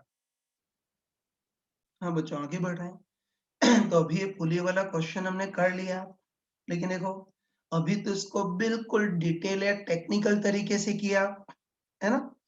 तो अभी तो इस क्वेश्चन को हमने बिल्कुल डिटेल या टेक्निकल सिस्टमैटिक तरीके से किया, लेकिन चलो अब इसी क्वेश्चन को हम शॉर्टकट से करते हैं। तुम खुद बताओ, ये कोई इतना कॉम्प्लिकेटेड क्वेश्चन नहीं था कि इतनी लंबी चौड़ी रामायण लिखी जाए। तो अब ऐसा करते हैं कि इसी क्वेश्चन को चालाकी से करते हैं, शॉर्टकट से करते हैं, ठीक है ना? और ध्यान रखना कि आगे जब शीट में से चिल्लर क्वेश्चन आएंगे तो इसको हम शॉर्टकट से ही करेंगे। ये तो सेम वही क्वेश्चन ले रहा हूँ। ध्यान से देखना, ये सेम वही क्वेश्चन ले रहा हूँ। कि इस बार भी हमको दे रखा है कि हल्की या मासलेस पुली है, बिल्कुल स्मूथ है, धागा लगा दिया, इधर M1 का कोई भारी ब्लॉक लटका दिया और इधर M2 का हल्का ब्लॉक लटका दिया है, सिस्टम को छोड़ दिया है। तो हम सभी को पता है कि छोड़ने पे पूरा सिस्टम ऐसे क्लॉकवाइज डायरेक्शन में मूव करने लगेगा। बस हमको देखना है कि हर एक ब्लॉक का एक्सेलरेशन कितना होगा और रस्सी में टेंशन कितनी होगी वो देखना है। और इस बार गधों टाइप से पूरा डिटेल में नहीं, बिल्कुल शॉर्टकट से करना है, सही है ना? तो छोड़ने पर हर एक ब्लॉक का एक्सेलरेशन निकालना है, और इस बार इतना डिटेल में नहीं, बिल्कुल चालाकी से शॉर्टकट से करना है। तो चलो तुम आराम से बताओ, है ना? तुम आराम से बताओ कि इस क्वेश्चन में प्रॉब्लम कौन कर रहा था? टेंशन ही प्रॉब्लम कर रहा था। उसी के कारण इक्वेशन बहुत कॉम्प्लिकेटेड बन रही थी, है ना? ये तो हम बोल सकते हैं कि ये जो क्वेश्चन था उसमें टेंशन ही प्रॉब्लम कर रहा था। टेंशन के कारण ही इक्वेशन कॉम्प्लिकेटेड बन रही थी। मतलब हम टेंशन को छुपाना चाहते हैं। ये तो ध्यान रखना कि शॉर्टकट में हम क्या करते हैं कि टेंशन को छुपाने के लिए हम सबको एक साथ कंसीडर करते हैं, मतलब इस ब्लॉक रस्सी और इस ब्लॉक सबको एक साथ कंसीडर करते हैं, मतलब सबको एक सिस्टम के टाइप से मानते हैं। है ना? तो ये ध्यान रखना। ये जो डिटेल तरीका था उसमें तो हर एक ब्लॉक को अलग-अलग कंसीडर करते थे, लेकिन इस शॉर्टकट में हम ब्लॉक, रस्सी और इस ब्लॉक सबको एक साथ कंसीडर करते हैं, मतलब सबको एक सिस्टम के टाइप से मान लेते हैं। और तुम अच्छे से ध्यान रखना कि सबको एक साथ कंसीडर करने से क्या फ़ायदा होता है? टेंशन होते हुए भी छुप जाती है। ये क्यों छुपती है उसको हम आगे 2-3 एग्ज़ाम्पल के बाद पढ़ेंगे, लेकिन अभी थोड़ी देर के लिए ध्यान रखना, है ना? अभी थोड़ी देर के लिए ध्यान रखना कि शॉर्टकट में हम क्या करते हैं, ब्लॉक, रस्सी और इस ब्लॉक सबको एक साथ लेते हैं, मतलब सबको एक सिस्टम के टाइप से मान लेते हैं। और अच्छे से ध्यान रखना कि सबको एक साथ कंसीडर करने से क्या फ़ायदा होता है? टेंशन होते हुए भी छुप जाती है, मतलब टेंशन से मुक्ति मिल जाती है। हैं, तो ध्यान रखना कि शॉर्टकट में हम ब्लॉक, रस्सी और इस ब्लॉक सबको एक साथ लेते हैं। एक साथ लेने से टेंशन होते हुए भी छुप जाएगी, तो बस अब हम पूरे सिस्टम पर केवल एक्सटर्नल फोर्स देखेंगे। और अच्छे ध्यान रखना कि शॉर्टकट में हम फोर्स आगे पीछे ऊपर नीचे नहीं देखते हैं, क्लॉकवाइज और एंटी क्लॉकवाइज देखते हैं, ठीक है? तो चलो तुम आराम से बताओ, है ना? तुम आराम से बताओ कि बताओ पूरे सिस्टम पे इधर की ओर या क्लॉकवाइज ले जाने वाला फोर्स कौन सा है? बताओ, M1G, है ना? आराम से बताओ कि बताओ इस पूरे सिस्टम पर इधर की ओर एक क्लॉकवाइज ले जाने वाला फोर्स कौन सा है? M1G। और पूरे सिस्टम पे इधर की ओर या एंटी क्लॉकवाइज ले जाने वाला फोर्स कौन सा है? बताओ, M2G, है ना? तो हम कॉमन सेंस से बोल सकते हैं कि पूरे सिस्टम पे इधर की ओर एक क्लॉकवाइज ले जाने वाला फोर्स M1G, और पूरे सिस्टम पे इधर की ओर एक एंटी क्लॉकवाइज ले जाने वाला फोर्स M2G है। अब बताओ दोनों में कौन ज्यादा है? M1G ज्यादा है, तो बस M1G ज्यादा है तो उसके कारण ये पूरा पूरा सिस्टम ऐसे क्लॉकवाइज डायरेक्शन में मूव करेगा। और चलो तुम डायरेक्ट बताओ कि पूरे सिस्टम पर क्लॉकवाइज ले जाने वाला फोर्स M1G पूरे सिस्टम पर एंटी क्लॉकवाइज ले जाने वाला फोर्स m2g है, तो बताओ नेट ड्राइविंग फोर्स कितना होगा बताओ, m1g माइनस m2g, है ना। बोल सकते हैं कि एक तो क्लॉकवाइज ले जा रहा है और दूसरा एंटी क्लॉकवाइज ले जा रहा है ना, तो बस हम पक्का बोल सकते हैं कि पूरे सिस्टम पे क्लॉकवाइज ले जाने वाला फोर्स m1g, एंटी क्लॉकवाइज ले जाने वाला फोर्स m2g, तो बताओ नेट ड्राइविंग फोर्स कितना होगा, m1g माइनस m2g। और बताओ, है ना, बताओ ये नेट ड्राइविंग फोर्स टोटल कितने मास को ढो रहा है, m1 प्लस m2। तो इस पूरे सिस्टम का एक्सेलरेशन कितना होगा, net driving force upon total mass m1 plus m2। तो उसको सिंप्लीफाई करेंगे तो एक्सेलरेशन m1 माइनस m2 अपन m1 प्लस m2 इंटू जी, ये डायरेक्ट आ गया। बताओ पहले वाले मेथड में कितना घिस करके सॉल्व करके आंसर आया था, और शॉर्टकट से बिल्कुल डायरेक्ट आ गया, ठीक है ना। तो शॉर्टकट से हमने एक्सेलरेशन ऐसे निकाला, कैसे निकाला, क्लियर, बिल्कुल 1 मिनट में मैं समराइज कर रहा हूँ। तो ये m1 m2 के ब्लॉक थे, छोड़ दिया था, एक्सेलरेशन कितना होगा वो देखना था।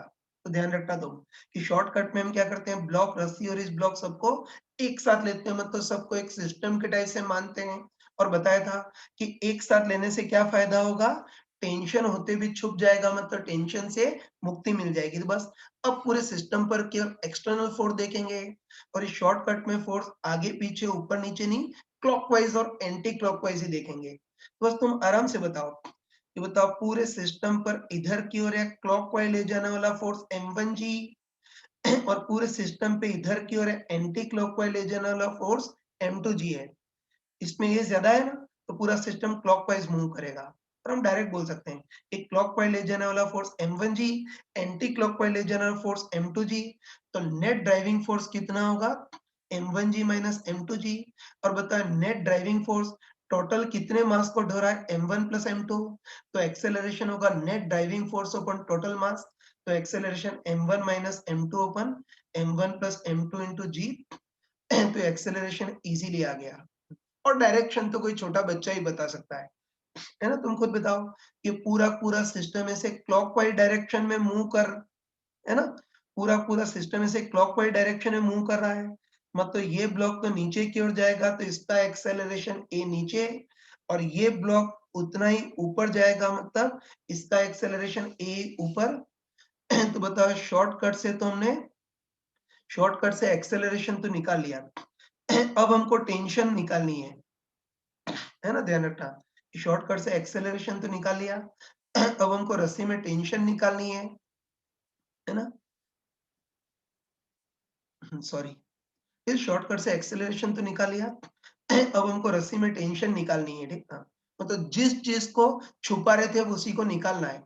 बस तुम खुद बताओ, है ना, तुम खुद बताओ कि अभी तो हमने ब्लॉक रस्सी और ब्लॉक सबको एक साथ लिया है, और बताओ एक साथ लेने से तो टेंशन होते भी छुप जाती है, लेकिन अब हमको टेंशन छुपानी नहीं है, टेंशन को निकालना है। तो उसके लिए हम क्या करेंगे, किसी भी एक ब्लॉक को अलग से कंसिडर करेंगे। तो ध्यान रखना कि इस बार टेंशन को निकालना नहीं है, ये टेंशन को छुपाना नहीं है, टेंशन को निकालना है। तो टेंशन को निकालना है तो उसके लिए हम क्या करेंगे, किसी भी एक ब्लॉक को अलग से कंसीडर करेंगे, तो टेंशन वापस प्रकट हो जाएगा। तो उस टेंशन के लिए हम किसी भी एक ब्लॉक को अलग से कंसीडर करेंगे। तो बस चाहो तो m1 ब्लॉक को अलग से कंसीडर कर सकते हो, या m2 को अलग से कंसीडर कर सकते हो, आंसर वही आएगा। तो चलो टेंशन निकालने के लिए ऐसा करते हैं कि इस m1 ब्लॉक को अलग से कंसीडर करते हैं, मतलब अब हम पूरे सिस्टम पे नहीं, अब अकेले m1 पर कौन-कौन से फोर्स लगेंगे वो देखते हैं, है ना? तो पूरे सिस्टम पे नहीं, अकेले m1 पर डायरेक्ट कौन-कौन से फोर्स लगेंगे वो देखते हैं। तो तुम आराम से बताओ, तुम आराम से बताओ कि अकेले m1 पर कौन-कौन से फोर्स लगेंगे। एक तो इसका वेट या ग्रेविटेशन फोर्स m1g, और रस्सी खींचेगी टेंशन T से। बताओ अब T आएगा या नहीं आएगा, बताओ। एक साथ लेने से तो टेंशन छुप गया था, लेकिन अकेले m1 को कंसीडर करेंगे तो टेंशन वापस प्रकट हो जाएगा, ठीक है। बस अकेले m1 पे ये दोनों फोर्स लग रहे हैं, बस अब अकेले m1 के लिए न्यूटन्स लॉ लगाते हैं। इसका एक्सेलरेशन नीचे की ओर है, तो अकेले m1 पर नेट नीचे की ओर force equal to mass into acceleration. बताओ अकेले m1 पे रिजल्टेंट नीचे की ओर फोर्स कितना है, m1g minus T equal to अकेले इसका mass m1 into acceleration a, जहां a की वैल्यू हम निकाल चुके हैं, m1 minus m2 open m1 plus m2 into G. इसको सिंप्लीफाई कर लेना, सिंप्लीफाई करोगे तो टेंशन वही आएगा इस बार भी, 2m1 m2 open m1 plus m2 into जी। है ना? बताओ, पहले हमने गधों टाइप से पूरे डिटेल तरीके से किया था, तब भी आंसर वही आ रहा था, और इस शॉर्टकट में आंसर बहुत जल्दी आ गया। ये तो अब तुम मान के चलना, है ना? तुम मान के चलना कि अब अगर न्यूटन्स लॉ में ऐसे ऑर्डिनरी टाइप के क्वेश्चन आए, तो उसको गधों टाइप से डिटेल में नहीं, आगे इसको शॉर्टकट से ही करेंगे, ये ध्यान रखना, है ना? तो ध्यान रखना कि अब ऐसे कॉमन क्वेश्चन आए तो उसको डिटेल तरीके से नहीं, आगे शॉर्टकट से ही करेंगे, है ना? शॉर्टकट का यही तरीका कि सबको एक साथ लेकर के तो एक्सेलरेशन निकाल लेते हैं, और टेंशन निकालना है तो किसी भी एक ब्लॉक को अलग से कंसीडर करते हैं, मतलब किसी भी एक ब्लॉक का अलग से फ्री बॉडी डायग्राम बना देते हैं, है ना? तो शॉर्टकट बता दिया, जस्ट 1 मिनट में शॉर्टकट के पूरे मेथड को समराइज कर रहा हूँ ताकि आगे बहुत इजीली हो जाए, ठीक है? तो वही कि पुली थी, धागे से M1 M2 के ब्लॉक लटका दिए थे, सिस्टम को छोड़ दिया था, तो छोड़ने पर ब्लॉक के एक्सेलरेशन और रस्सी में टेंशन कितनी होगी वो देखना है, शॉर्टकट से करना है।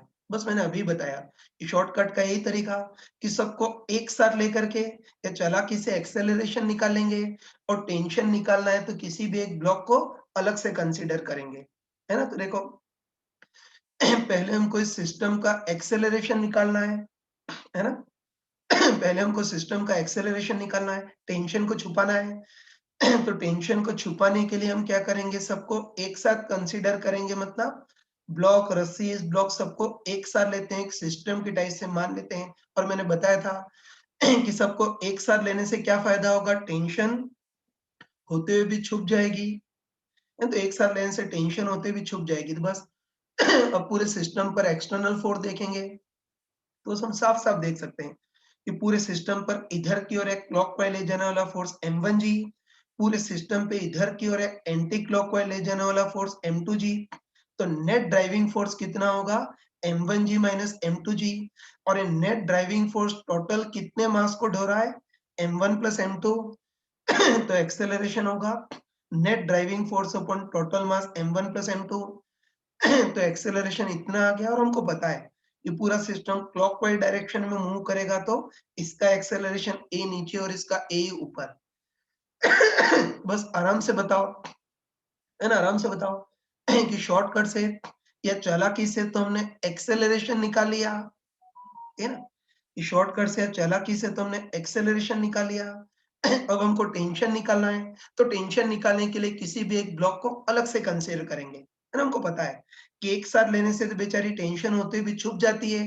अब सेकंड पार्ट में टेंशन को छुपाना नहीं है, निकालना है, तो उसके लिए किसी भी एक ब्लॉक को अलग से कंसीडर करेंगे। मतलब किसी भी एक ब्लॉक का अलग से फ्री बॉडी डायग्राम। तो चलो, टेंशन निकालने के लिए इस M1 ब्लॉक को अलग से कंसीडर करते हैं, मतलब M1 का अलग से फ्री बॉडी डायग्राम बनाते हैं। मतलब अब पूरे सिस्टम पे नहीं, अकेले M1 पर कौन-कौन से फोर्स लगेंगे वो देखते हैं। तो अकेले M1 पे एक तो M1g, और रस्सी खींचेगी T, और बताओ T आएगा या नहीं? अब आएगा यार। एक साथ लेने से तो टेंशन छुप गया था, अकेले M1 को लेंगे तो टेंशन वापस अपीयर हो जाएगा, मतलब प्रकट हो जाएगा।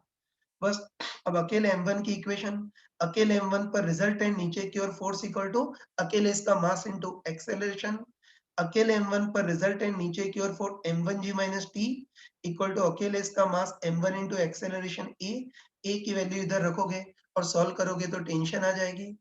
बस अब तुम मान के चलना, है ना?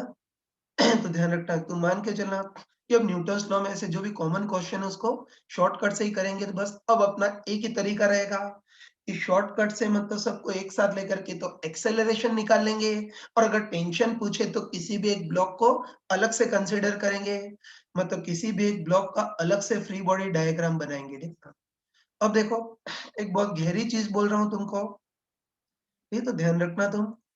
है ना? तो हम सिंपल शब्दों में ये बोल सकते, ये ध्यान रखना। सिंपल शब्दों में हम ये बोल सकते हैं कि न्यूटन्स लॉ का चैप्टर कुछ और नहीं है, छुपा छुपी का गेम है, मतलब हाइड एंड सीक का गेम है ना? ये ध्यान रखना तुम कि न्यूटन्स लॉ का चैप्टर कुछ और नहीं है, सिंपली छुपा छुपी का गेम ही है। बस कभी भी टेंशन को छुपाना है तो सबको एक साथ कंसीडर कर लो, तो वो टेंशन छुप जाएगी। और अगर टेंशन को निकालना है तो उसके लिए किसी भी एक ब्लॉक को अलग से कंसीडर कर लो, तो टेंशन प्रकट हो जाएगी। है तो ध्यान रखना, ये मेन कंसेप्ट है न्यूटन्स लॉ का। ये तो ध्यान रखना तुम कि न्यूटन्स लॉ का चैप्टर छुपा छुपी का गेम है। अगर किसी भी क्वेश्चन में टेंशन को छुपाना है तो सबको एक साथ ले लेंगे तो टेंशन छुप जाएगी, और निकालना है तो किसी भी एक ब्लॉक को अलग से कंसीडर कर लोगे तो टेंशन प्रकट हो जाएगी। देखना अभी टेंशन क्यों छुपती है, क्यों प्रकट होती है, वो डिटेल हम 2-3 एग्जांपल के बाद देखेंगे। अभी ये थोड़ा कंसेप्ट ध्यान रखना, right thing at right time पे इसका पूरा राज भी मैं बताऊंगा। अभी थोड़ी सी चीज छुपा कर रख रहा हूँ। हाँ बच्चों, अभी इस क्वेश्चन को हमने दोनों तरीकों से कर लिया, लेकिन अब ध्यान रखना कि अब ऐसे जो मामूली क्वेश्चन है उसको शॉर्टकट से ही करेंगे, है ना? तो देखो, अब आगे की क्वेश्चन अब तुमको करने हैं। ठीक, तो पहले इस क्वेश्चन को बता देता हूँ। ये हमको दे रखा है कि ऐसी स्मूथ हॉरिजॉन्टल टेबल है, उसके ऊपर M2 का कोई ब्लॉक रखा है, धागे से M1 का एक और ब्लॉक लटका दिया है, और हमको दे रखा है कि धागा स्मूथ और मासलेस किसी पुली से पास हो रहा है। सिस्टम को छोड़ दिया है, तो कॉमन सेंस से बोल सकते हैं कि टेबल और ब्लॉक की सरफेस बिल्कुल स्मूथ है, इसलिए थोड़ा सा ही ब्लॉक लटकाएंगे तो पूरा सिस्टम ऐसे क्लॉकवाइज डायरेक्शन में मूव करने लग जाएगा। तो हमको देखना है कि छोड़ने पर इस सिस्टम का एक्सेलरेशन कितना होगा, और रस्सी में टेंशन कितनी होगी वो देखना है ना? चाहो तो तुम शॉर्टकट से भी कर सकते हो, या ज़्यादा इस पे प्रेम आ रहा है तो वो डिटेल टेक्निकल तरीके से भी कर सकते हो। तो देखो, 2 या 3 मिनट के लिए वीडियो पॉज़ कर देना, ठीक है? खुद ट्राई करो इसको। चलो, मेरे ख्याल से जो भी सिंसियर होगा उसने कर लिया होगा ट्राई। अब एक बार देख लेना, इसका सॉल्यूशन देख लेना। तो हमको दे रखा है स्मूथ हॉरिजॉन्टल टेबल है, M2 का ब्लॉक है और M1 का एक और ब्लॉक लटका दिया है, छोड़ दिया है। तो हमको पता है सरफेस बिल्कुल स्मूथ है, इससे थोड़ा सा ही वेट M1 लटकाएंगे तो पूरा सिस्टम ऐसे क्लॉकवाइज डायरेक्शन में मूव करने लगेगा।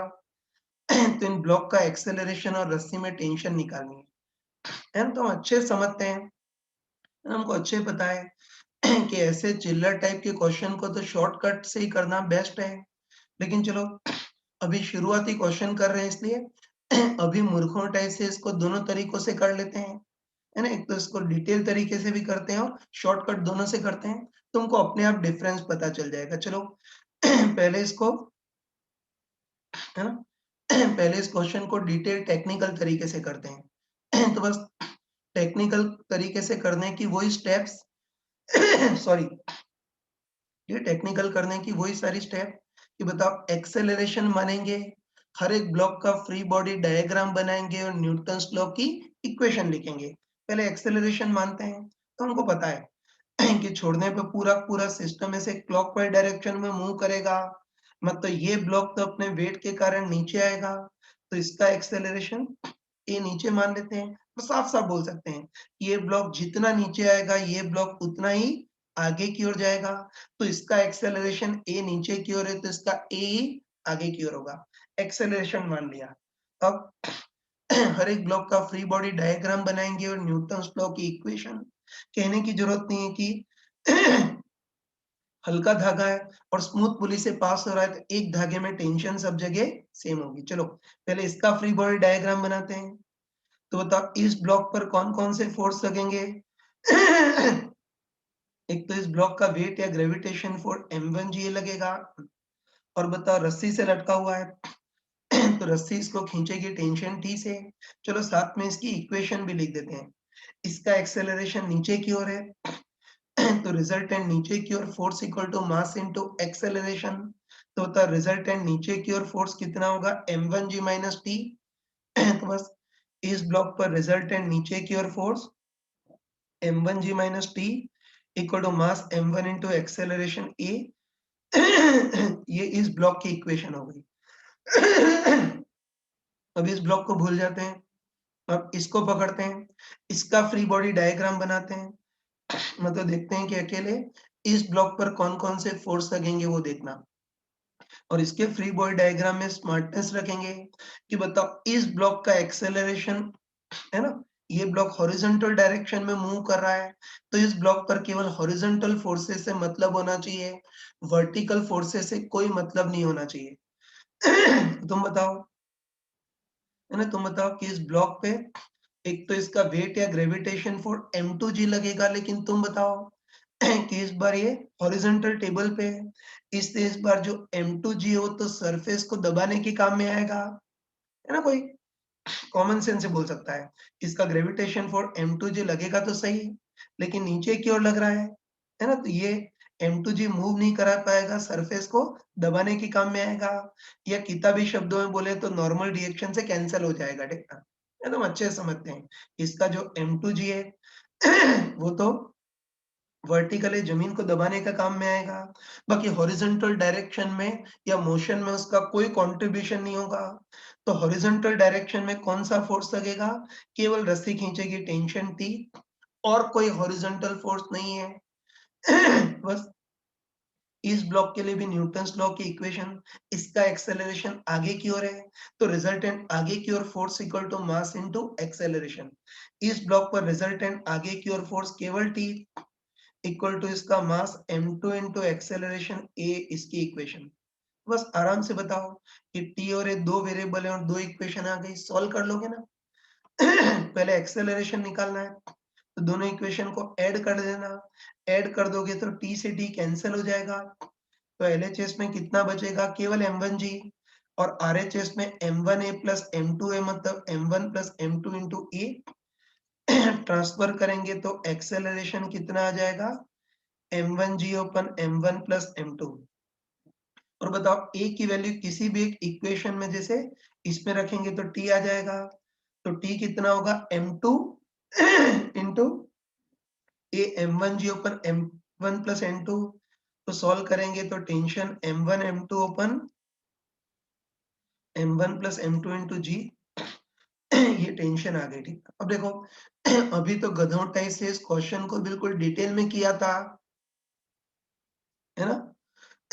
ध्यान रखना, अभी तो मूर्खों टाइप से इस क्वेश्चन को डिटेल में किया था, लेकिन ये चिरकुट क्वेश्चन इस लायक नहीं है कि इसको इतना डिटेल में किया जाए, तो हमको अच्छे पता है कि इस टाइप के जो कॉमन क्वेश्चन होते हैं उसको हम शॉर्टकट से ही करते हैं। ध्यान रखना कि अभी तो मूर्खों टाइप से डिटेल में किया, लेकिन अब ऐसे चिरकुट क्वेश्चन को शॉर्टकट से ही करेंगे। वही अपना पुराना तरीका कि चालाकी से या शॉर्टकट से तो एक्सेलरेशन निकाल लेंगे, और अगर टेंशन पूछे तो किसी भी एक ब्लॉक का अलग से फ्री बॉडी डायग्राम बना देंगे, है ना। अब इसको शॉर्टकट से करते हैं, तो सेम वही क्वेश्चन है कि m1 m2 के ब्लॉक हैं, छोड़ दिया है। तो पहले सिस्टम का एक्सेलरेशन कितना होगा वो देखना है ना। सॉरी, पहले सिस्टम का एक्सेलरेशन कितना होगा वो देखना है। तो बस एक्सेलरेशन को शॉर्टकट से निकालेंगे ना, तो बता शॉर्टकट में हम क्या करते हैं, इस ब्लॉक रस्सी और इस ब्लॉक सबको एक साथ लेते हैं, मतलब सबको एक सिस्टम के टाइप से मानते हैं। मैंने तो बताया था कि शॉर्टकट में क्या करते हैं, इस ब्लॉक रस्सी और इस ब्लॉक सबको एक साथ लेते हैं, मतलब सबको एक सिस्टम के टाइप से मानते हैं। और मुझे कहने की जरूरत नहीं है कि एक साथ लेने से क्या फायदा होता है, टेंशन होते हुए भी छुप जाएगा। बस सबको एक साथ लेंगे तो टेंशन होते भी छुप जाएगा, उससे तो मुक्ति मिल जाएगी। बस अब हम केवल एक्सटर्नल फोर्स देखेंगे, और पहले ही बताया था कि शॉर्टकट में फोर्स आगे पीछे ऊपर नीचे नहीं, क्लॉकवाइज और एंटी क्लॉकवाइज देखेंगे। तो चलो तुम आराम से बताओ कि बताओ पूरे सिस्टम पर इधर की ओर या क्लॉकवाइज ले जाने वाला फोर्स कौन सा है? m1g, है ना। देख सकते हैं कि पूरे सिस्टम पे इधर की ओर या क्लॉकवाइज ले जाने वाला फोर्स कौन सा है? m1g। और पूरे सिस्टम पे इधर की ओर एंटी क्लॉकवाइज ले जाने वाला फोर्स कोई है ही नहीं। तुम बताओ, है ना, तुम बताओ कि इस ब्लॉक का वेट या ग्रेविटेशन फॉर m2g क्या इस सिस्टम को पीछे की ओर ले जाएगा क्या? नहीं ले जाएगा। कॉमन सेंस से बोल सकते हैं कि बताओ, है ना, कॉमन सेंस से बोल सकते हैं कि इस ब्लॉक का जो वेट या ग्रेविटेशन फॉर m2g है वो तो इस टेबल की सरफेस को दबाने के काम में आएगा, या किताबी शब्दों में बोले तो नॉर्मल रिएक्शन से कैंसल हो जाएगा। इसका मोशन में कोई कंट्रीब्यूशन नहीं है। बस पक्का बोल सकते हैं कि पूरे सिस्टम पर इधर की ओर एक क्लॉकवाइज ले जाने वाला फोर्स m1g और पूरे सिस्टम पे इधर की ओर एंटी क्लॉकवाइज ले जाने वाला फोर्स कोई है ही नहीं। तो बताओ, क्लॉकवाइज ले जाने वाला m1g, एंटी क्लॉकवाइज ले जाने वाला कोई फोर्स है ही नहीं। तो बताओ नेट ड्राइविंग फोर्स कितना हो जाएगा, m1g माइनस 0 मतलब m1g होगा। और बताओ ये नेट ड्राइविंग फोर्स टोटल कितने मास को ढो रहा है, m1 प्लस m2। तो इस सिस्टम का एक्सेलरेशन कितना होगा, नेट ड्राइविंग फोर्स m1g अपन total mass m1 plus m2। तो शॉर्टकट से एक्सेलरेशन आ गया। एक्सेलरेशन की डायरेक्शन तो कोई छोटा बच्चा ही बोल सकता है ना? कि बताओ क्लॉकवाइज ले जाने वाला फोर्स m1g है और एंटी क्लॉकवाइज ले जाने वाला कोई फोर्स है ही नहीं। मतलब कंफर्म है कि पूरा पूरा सिस्टम ऐसे क्लॉकवाइज डायरेक्शन में मूव करेगा। और बताओ पूरा सिस्टम क्लॉकवाइज डायरेक्शन में मूव करेगा मतलब इस ब्लॉक का एक्सेलरेशन तो ए नीचे की ओर होगा और इस ब्लॉक का एक्सेलरेशन ए आगे की ओर होगा। अब तुम आराम से बताओ, है ना? तुम आराम से बताओ कि बताओ चालाकी से या शॉर्टकट से तो हमने एक्सेलरेशन निकाल लिया। अब हमको टेंशन पूछा है ना? फिर अब हमको टेंशन पूछा है तो हम सभी को बताएं कि बताओ अगर सबको एक साल लेते हैं तब तो टेंशन होते भी छुप जाता है। बताया था ना कि सबको एक साल लेते हैं टेंशन होते भी छुप जाता है। लेकिन सेकेंड पार्ट में हमको टेंशन को छुपाना नहीं है, टेंशन को निकालना है। तो टेंशन को निकालने के लिए हम क्या करेंगे, किसी भी एक ब्लॉक को अलग से कंसीडर कर देंगे, है ना? तो ये टेंशन को निकालना है तो उसके लिए किसी भी एक ब्लॉक को अलग से कंसीडर करेंगे मतलब अलग से फ्री बॉडी डायग्राम बनाएंगे। तो तुम चाहो तो m1 ब्लॉक को भी अलग से कंसीडर कर सकते हो या चाहो तो m2 ब्लॉक को भी, आंसर वही आएगा। लेकिन कोई स्मार्ट पर्सन हो तो देखते ही समझ सकता है कि m1 ब्लॉक का अलग से फ्री बॉडी डायग्राम बनाएंगे तो इस पे mg और t दो दो फोर्स आएंगे, थोड़े ज्यादा शब्द लिखने पड़ेंगे। और केवल m2 ब्लॉक का फ्री बॉडी डायग्राम बनाओगे तो इस पे केवल एक ही फोर्स आएगा, थोड़ा ज्यादा इजी होगा। तो बस टेंशन के लिए किसी भी एक का अलग से फ्री बॉडी डायग्राम बना सकते हो, लेकिन m2 को अलग से कंसीडर करना इजी है। तो बस टेंशन निकालने के लिए क्या करते हैं, इस m2 को अलग से कंसीडर करते हैं, इसका फ्री बॉडी डायग्राम बनाते हैं। मतलब अब पूरे सिस्टम पे नहीं, अब अकेले m2 पर डायरेक्ट कौन कौन से फोर्स लगेंगे वो देखना है ना? और ये एक्सेलरेशन हॉरिजॉन्टल है तो अकेले m2 पर हॉरिजॉन्टल कौन कौन से फोर्स लगेंगे वो देखना है। तो बताओ इस m2 पर तो हॉरिजॉन्टल फोर्स केवल टेंशन होगा। और तो कोई नहीं है ना? तो इस m2 ब्लॉक पर हॉरिजॉन्टल फोर्स केवल टेंशन होगा। और बताओ अब टेंशन आएगा या नहीं आएगा, एक साथ लेने से टेंशन छुप गया था, अकेले m2 को लेंगे तो टेंशन प्रकट हो जाएगा।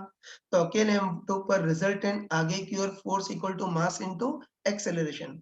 तो अकेले m2 पर रिजल्टेंट आगे की ओर फोर्स केवल t इक्वल टू अकेले इसका mass m2 into acceleration a, जहां a की value m1g upon m1 plus m2 ये रखेंगे तो इससे हमारे पास टेंशन वही आ जाएगा m1 m2 open m1 plus m2 into g.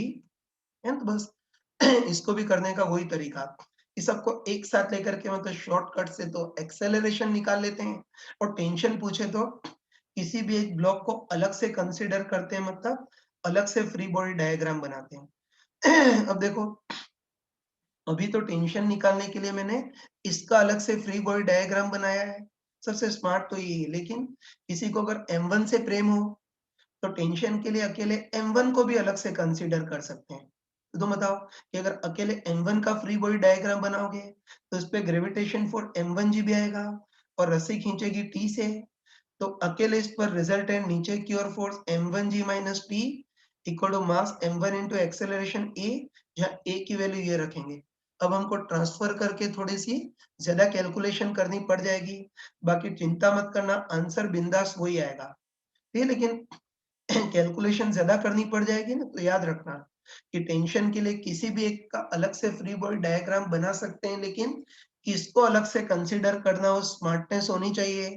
तो इस पर केवल एक ही फोर्स लग रहा है, कम शब्द लिखने पड़ेंगे, इसलिए टेंशन के लिए M2 का अलग से फ्री बॉडी डायग्राम। अब देखो, अभी तो मूर्खों टाइप से दोनों तरीके से किया है, लेकिन अब अगर ऐसे चिल्लर टाइप के क्वेश्चन आ गए हैं, तो इसको गधों टाइप से डिटेल तरीके से नहीं, शॉर्टकट से ही करेंगे, है ना? तो बस तुम मान के चलना कि न्यूटन्स लॉ पे सॉरी, न्यूटन्स लॉ के इतने जितने भी कॉमन क्वेश्चन है उसको करने का बस एक ही रटा हुआ तरीका होता है कि शॉर्टकट से मतलब चालाकी से तो एक्सेलरेशन निकाल लेते हैं, और अगर टेंशन पूछे तो किसी भी एक का अलग से फ्री बॉडी डायग्राम बना लेते हैं, दैट्स ऑल।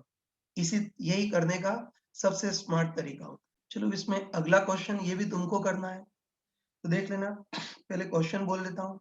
देखो, अभी तक हॉरिजॉन्टल सरफेस थी ना, लेकिन इस बार इंक्लाइन प्लेन है। तो हमको दे रखा है कि दो इंक्लाइन प्लेन है, दोनों प्लेन बिल्कुल फिक्स है और सरफेस स्मूथ है। इसका इंक्लिनेशन एंगल अल्फा और इसका इंक्लिनेशन एंगल बीटा है। इस इंक्लाइन पर M1 का ब्लॉक रखा और इस पर M2 मास का ब्लॉक रखा है।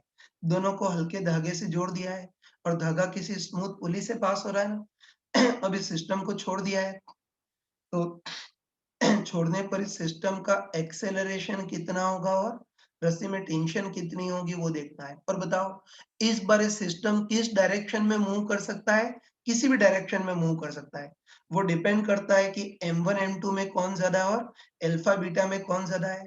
तो ऐसे केस में तुम एक्सेलरेशन की डायरेक्शन कहीं भी मान सकते हो, ठीक है? तो इस सिस्टम का एक्सेलरेशन कितना होगा और रस्सी में टेंशन कितनी होगी वो देखना है। तो 2 मिनट के लिए वीडियो पॉज़ करके खुद ट्राई करो। चलो, मैं एक्सपेक्ट करता हूँ कि तुम में जो भी सिंसियर होगा उसने कर लिया होगा। अब इसका सॉल्यूशन बता देता हूँ। ये तो वही अल्फा और बीटा एंगल की इंक्लाइन है, M1 M2 के ब्लॉक रख दिए और रस्सी से जोड़ दिया है, सिस्टम को रिलीज कर दिया है। तो छोड़ने पे सिस्टम का एक्सेलरेशन कितना होगा और रस्सी में टेंशन कितनी होगी वो देखना है। तो देखो, सबसे पहली चीज दिमाग में आती है कि एक्सेलरेशन किस डायरेक्शन में होगा। तो ध्यान रखना कि इस बार एक्सेलरेशन क्लॉकवाइज भी हो सकता है, एंटी क्लॉकवाइज भी हो सकता है। ये डिपेंड करता है कि M1 M2 में कौन ज्यादा है और अल्फा और बीटा में कौन ज्यादा है, उस पर डिपेंड करता है। बस इस बार एक्सेलरेशन की डायरेक्शन कैसी भी हो सकती है, तो चिंता मत करना, किसी भी डायरेक्शन में मान सकते हैं। तो एक्सेलरेशन और टेंशन निकालनी। और तुम बताओ कि अब ऐसे चिरकुट क्वेश्चन में डिटेल मेथड लगाते लगाते पक गए हैं, तो अब तो इसको अपने शॉर्टकट से ही करेंगे, है ना? 2-3 बार बेवकूफी की अब नहीं करेंगे। अब तो हमको पता चल गया है कि न्यूटन्स लॉ के ऐसे जितने भी कॉमन क्वेश्चन है उसको शॉर्टकट से ही करते हैं बस। वही अपना घिसा-पिटा तरीका, है ना? वही अपना घिसा-पिटा तरीका कि शॉर्टकट से ये सबको एक साथ लेकर के तो हम एक्सेलरेशन निकाल लेंगे, और अगर टेंशन पूछे तो किसी भी एक को अलग से कंसीडर कर लेंगे, ठीक? चलो, सबसे पहले हमको एक्सेलरेशन निकालना है ना? सॉरी। तो सबसे पहले हमको एक्सेलरेशन निकालना है, तो उसके लिए शॉर्टकट का यूज़ करते हैं। ये क्या हो रहा है? हुँ। फिर सबसे पहले एक्सेलरेशन निकालना है, तो उसके लिए शॉर्टकट का यूज़ करते हैं। तो मैंने बताया था कि बताओ, एक्सेलरेशन निकालना है तो उसके लिए हम क्या करेंगे? सबको एक साथ कंसीडर करेंगे, मतलब ब्लॉक, रस्सी, इस ब्लॉक सबको एक साथ कंसीडर करेंगे, मतलब सबको एक सिस्टम के टाइप से मान लेंगे। और हमको पता है कि एक साथ कंसीडर करने से क्या फ़ायदा होता है? टेंशन होते हुए भी छुप जाती है। तो हमको पता है कि एक साथ कंसीडर करेंगे तो टेंशन होते हुए भी छुप जाएगी, मतलब टेंशन से तो मुक्ति मिल जाएगी। बस अब हम पूरे सिस्टम पर केवल एक्सटर्नल फोर्स देखेंगे, और मैंने बताया था कि शॉर्टकट में फोर्स आगे पीछे ऊपर नीचे नहीं, क्लॉकवाइज और एंटी क्लॉकवाइज ऐसे देखते हैं। तो चलो, तुम आराम से बताओ, है ना? तुम आराम से बताओ कि पूरे सिस्टम पे इधर की ओर या एंटी क्लॉकवाइज ले जाने वाला फोर्स कौन सा होगा वो देखना है ना। तो देखो, मैंने पिछली क्लास में तुमको क्लियरली बताया था, है ना? पिछली क्लास में मैंने क्लियरली बताया था कि कभी भी कोई ब्लॉक इंक्लाइन पे रखा हो तो पूरा पूरा mg मूव नहीं कराता, mg का ये जो mg sin थीटा कंपोनेंट है वही मूव कराता है ना? बाकी mg cos थीटा तो यूजलेस होता है। तो बस हम कंफर्म बोल सकते हैं कि इंक्लाइन पे इससे पूरा पूरा mg मूव नहीं कराएगा, इसका इंक्लाइन के along component mg sin theta ही मूव कराएगा, मतलब m1g sin अल्फा यही मूव कराएगा। तो तुम आराम से बताओ कि पूरे सिस्टम पे इधर की ओर एंटी क्लॉकवाइज ले जाने वाला फोर्स कौन सा होगा? m1g sin alpha. और ऐसे ही बताओ पूरे सिस्टम पर इधर की ओर या क्लॉकवाइज ले जाने वाला फोर्स कौन सा होगा? m2g sin beta. यहाँ भी वही यार कि इंक्लाइन प्लेन है तो mg नहीं, mg का sin थीटा जो कंपोनेंट है वही मूव कराएगा। है ना? तो बस हम कंफर्म बोल सकते हैं कि पूरे सिस्टम पर एंटी क्लॉकवाइज ले जाने वाला फोर्स तो m1g sin अल्फा और पूरे सिस्टम पर क्लॉकवाइज ले जाने वाला फोर्स m2g sin बीटा। अब बताओ दोनों में कोई भी ज्यादा हो सकता है ना? है ना? दोनों में कोई भी ज्यादा हो सकता है। तो चलो मान लेते हैं कि ये m1g sin अल्फा ज्यादा है। ये तो बस कोई भी हो सकता है, तो मान लेते हैं m1g sin अल्फा ज्यादा है, तो बस m1g sin अल्फा ज्यादा है तो उसके कारण ये पूरा पूरा सिस्टम इधर की ओर मूव करेगा, मतलब एंटी क्लॉकवाइज मूव करेगा। तो बस अब तुम देखते ही बताओ कि पूरे सिस्टम पर एंटी क्लॉकवाइज ले जाने वाला फोर्स m1g sin अल्फा जो कि ज्यादा है और पूरे सिस्टम पर क्लॉकवाइज ले जाने वाला फोर्स m2g sin बीटा जो कि कम है। तो बताओ नेट ड्राइविंग फोर्स कितना हो जाएगा? m1g sin alpha minus m2g sin beta ये होगा। और बताओ ये नेट ड्राइविंग फोर्स टोटल कितने मास को ढो रहा है? m1 plus m2। तो एक्सेलरेशन कितना होगा? Net driving force upon total mass m1 plus m2। या इसको सुंदर जमा करके भी लिख सकते हो, तो जमा कर लिखोगे तो इतना आएगा m1 sin alpha minus m2 sin beta upon m1 plus m2 into g. तो ये पूरे सिस्टम का एक्सेलरेशन हो गया। और इस वाले फोर्स को ज्यादा माना था, इससे पूरा सिस्टम ऐसे एंटी क्लॉकवाइज मूव करेगा। तो बताओ एंटी क्लॉकवाइज मूव करेगा मतलब इसका एक्सेलरेशन तो ए नीचे की ओर होगा और इसका ए ऊपर की ओर होगा। अब तुम आराम से बताओ कि शॉर्टकट से या चालाकी से तो एक्सेलरेशन निकाल लिया। अब अगर टेंशन पूछे तो क्या करेंगे? किसी भी एक को अलग से फ्री बॉडी डायग्राम बनाएंगे, ठीक है? फिर हमको पता है कि एक साथ लेने से तो टेंशन होते हुए भी छुप जाती है, लेकिन इस बार छुपाना नहीं है, टेंशन को निकालना है। तो टेंशन को निकालने के लिए हम क्या करेंगे? किसी भी एक ब्लॉक को अलग से कंसीडर करेंगे। तो तुम चाहो तो M1 को अलग से कंसीडर कर सकते हो, M2 को अलग। इस बार तो वही बात रहेगी। तो चलो ऐसा करते हैं कि टेंशन के लिए इस M1 ब्लॉक को अलग से कंसीडर करते हैं। इसका फ्री बॉडी डायग्राम मतलब अब पूरे सिस्टम पे नहीं, अब अकेले M1 पर कौन-कौन से फोर्स लगेंगे वो देखते हैं। तो अकेले M1 पर एक तो M1g sin अल्फा ये लगेगा और रस्सी खींचेगी टेंशन T से। और बताओ अब T आएगा या नहीं? आएगा। एक साथ लेने से टेंशन बेचारा छुप गया था, अकेले इस ब्लॉक को लेंगे तो टेंशन प्रकट हो जाएगा।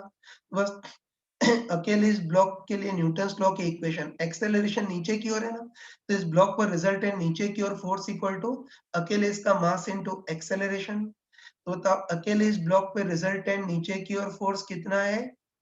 m1g sin alpha minus T equal to अकेले इसका मास m1 इंटू एक्सेलरेशन ए, जहां ए की वैल्यू हम रख सकते हैं, है ना, जहां ए की वैल्यू रख सकते हैं m1 sin alpha minus m2। ये क्या हो रहा है, जगह ही खत्म हो गई। हाँ, तो इसमें ए की वैल्यू रख सकते हैं, ए की वैल्यू ये वाली रख सकते हैं m1 sin alpha minus m2 sin beta upon m1 plus m2 into g. आगे इसको ट्रांसफर करके सॉल्व करोगे तो टेंशन का भी एक्सप्रेशन आ जाएगा। ये तो इसको इजीली कर सकते हैं। ये तो इसीलिए मैंने बताया था कि न्यूटन्स लॉ में जितने भी कॉमन क्वेश्चन है उसको करने का बस एक ही घिसा-पिटा तरीका कि शॉर्टकट से मतलब सबको एक साथ लेकर के एक्सेलरेशन निकाल लेते हैं और टेंशन पूछे तो किसी भी एक ब्लॉक को अलग से कंसीडर करते हैं, मतलब किसी भी एक ब्लॉक का अलग से फ्री बॉडी डायग्राम बनाते हैं।